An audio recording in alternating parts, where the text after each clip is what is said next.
Hey, it's Tom with Kindle Mojo. Today I've got Garrard Hayes with me, and he is the author of Bourbon Blood, a crime thriller. Garrard, how you doing? Show me your book there. Hey Tom, thanks for having me. Here's Bourbon and You're Blood in welcome. And paperback. so you wrote the book Bourbon Blood, which is a crime thriller, right? Yes, it is. Okay, well, tell us a little bit about it. Okay, Bourbon and Blood is about a down on his luck war veteran that comes back from Afghanistan and can't find work and is taken in by some gangsters in New York's Hell's Kitchen. Okay, and so that's the Westies, the Irish mob, or Yes, it is. okay. And tell me a little bit about your process. How'd you get started? Where'd you come up with the idea, and how long did it take you to write it? Um, it took about a year to write, and I came up with the idea by during my day job. I walk around the streets of New York, and I came across a restaurant that I went into to order some food, and it actually ended up being a social club for some wise guys.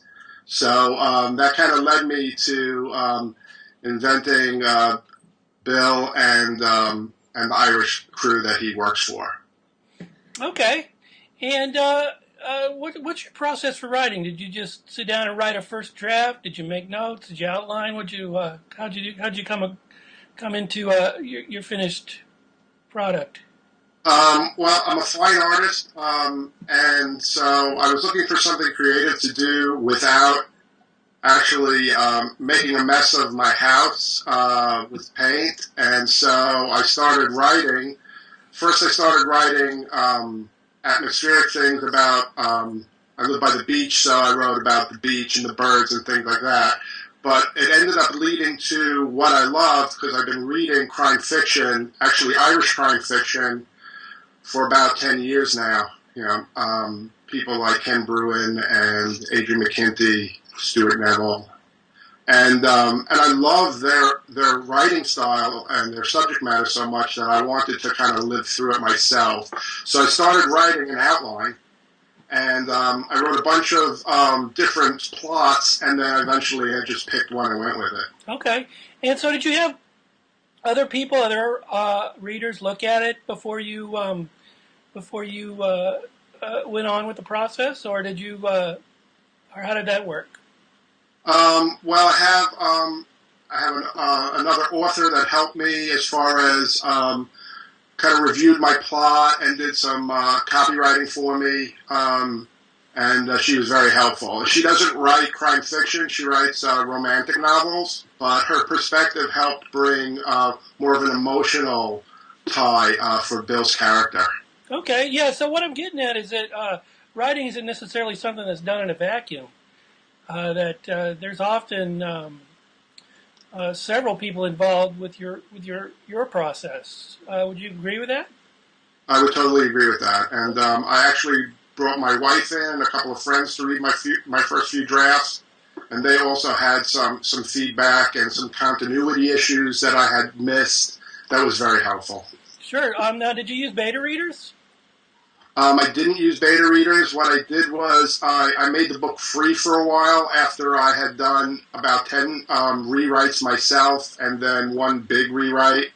And I released it free for a while and then kind of re-edited it a couple of times, even though it was live. Yeah, I think that was about what? That was almost 2 years ago, right? That you did that. Yes. That's when I read it 2 years ago. So I remember really liking it back then. I mean, Thank you. anything that has to do with the Irish, you can't miss with that. So,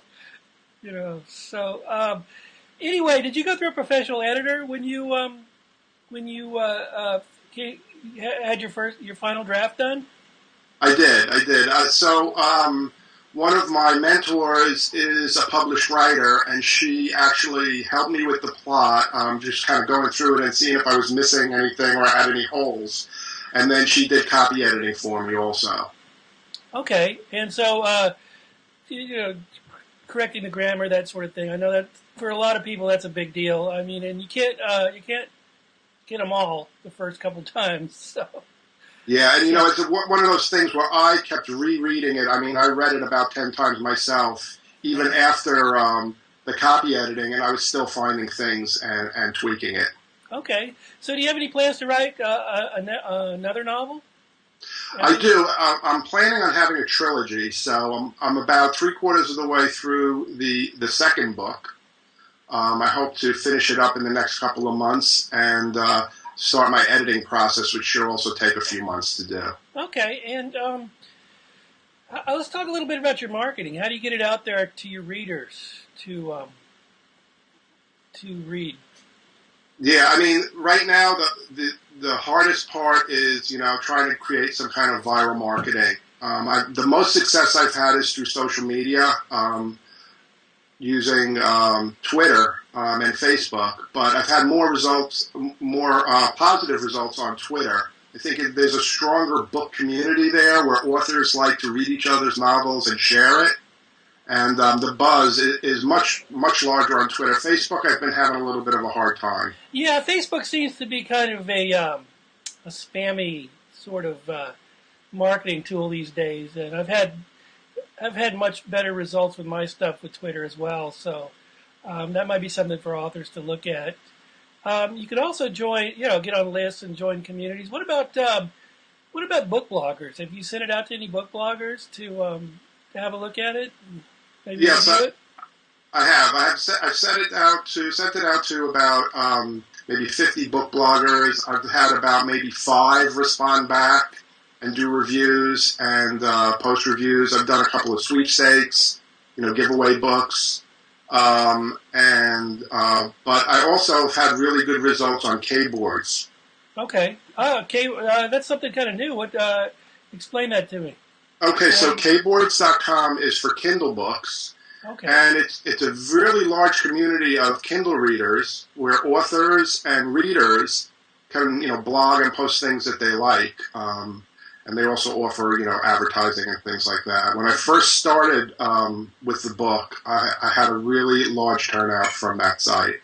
All right, and so that's an actual website then. Kbooks.com, is that where you find it? Yeah, that's correct. Okay, all right. Well, what other types of marketing do you explore as far as? Well, I've actually I have my own blog site where I review books, and then I've invited authors to come and post their stuff there, or I have a section called Author Sit Down that I just started. It hasn't really taken off that much, but mostly it's been all through social media, and I've also used some of the free book sites, and there's some other sites like Book Goodies and things like that have helped. Seems to me, yeah, you have some pretty decent reviews on Amazon. Let's talk a little bit about how you got the reviews. Did you the reviews on Amazon? Let's talk a little bit about how you got your Amazon reviews and how important those are to your book sales. Did you ask people to review it, or did they just sort of come organically, or how'd that happen?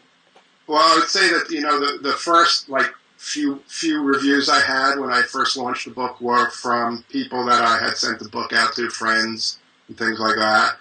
But then the rest was all organic, mostly coming from readers off of Facebook and Twitter. And as book sales increased, I made it into the top 100 in a couple of categories on Amazon, and that seems to help sales also. Yeah, it does actually.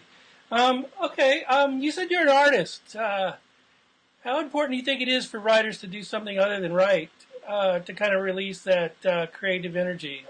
I'm a huge advocate of that. So.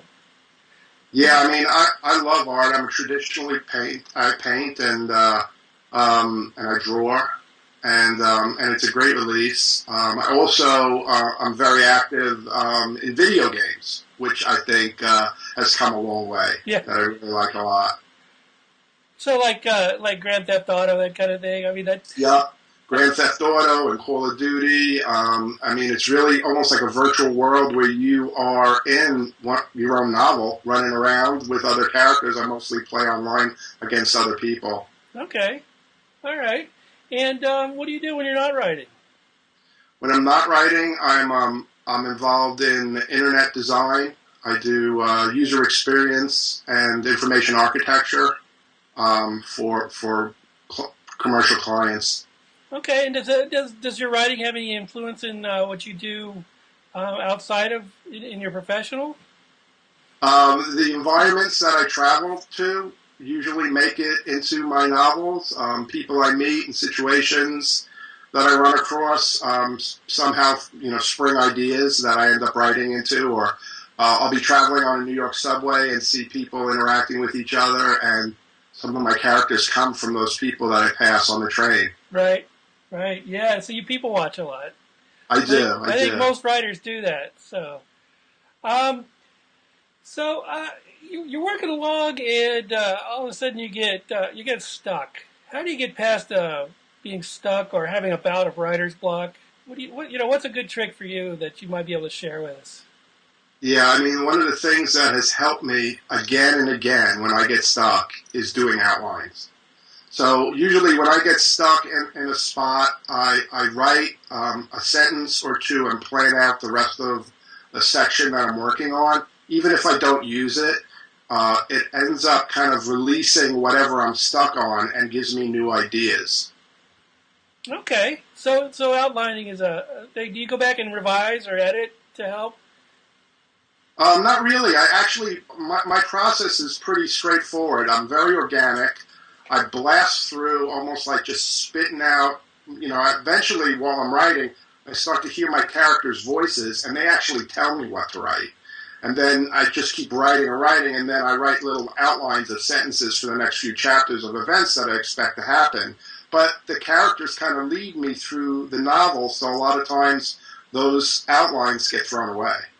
Yeah. I mean, that's a great process to work through. I mean, we all do it differently.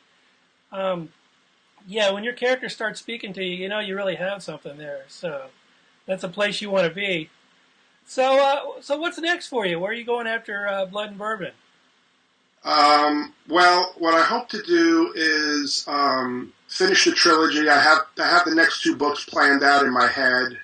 Certainly, the second one is almost finished, and I have a lot of excitement in store for readers. I mean, my first book was a tribute to some of the movies I grew up on in the 70s and 80s, the action thrillers. Right. Like Dirty Harry and The Getaway and things like that. And so I'm trying to bring that kind of back into crime fiction. And one of the other things that I absolutely love is really great dialogue.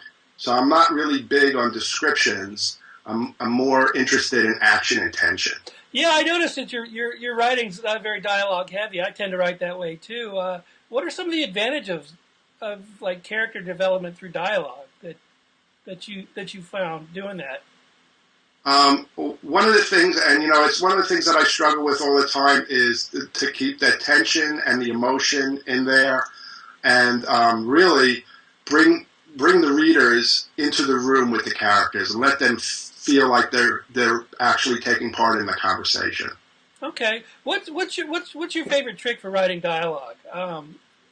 Somebody was asking me about that the other day, about how to write dialogue, and I've even had people tell me that it's not something you can teach someone to do, which I disagree with, because I think there are some techniques you can learn to do better dialogue. So what is something you could share with everybody about how to write better dialogue?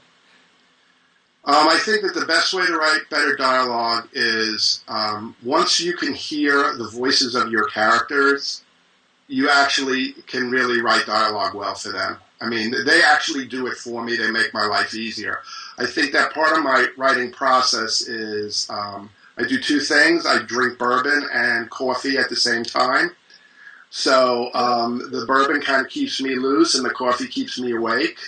I don't drink enough to get drunk, but it just kind of helps everything flow very fluidly, and also helps me hear the voices better. Okay. All right. All right. Well, you have anything else you want to add? Well, I'm very excited to be here with you, Tom. I really appreciate you giving me this opportunity to speak to your readers, and I'm really excited about the next installment of Bill's adventure. Do you have a tentative release date for it anytime soon, or anytime, or? No, not at this point. Okay. All right. Well, you'll let us know when it does come out, though, right?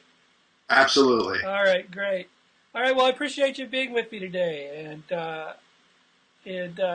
keep writing. Thank you very much, Tom.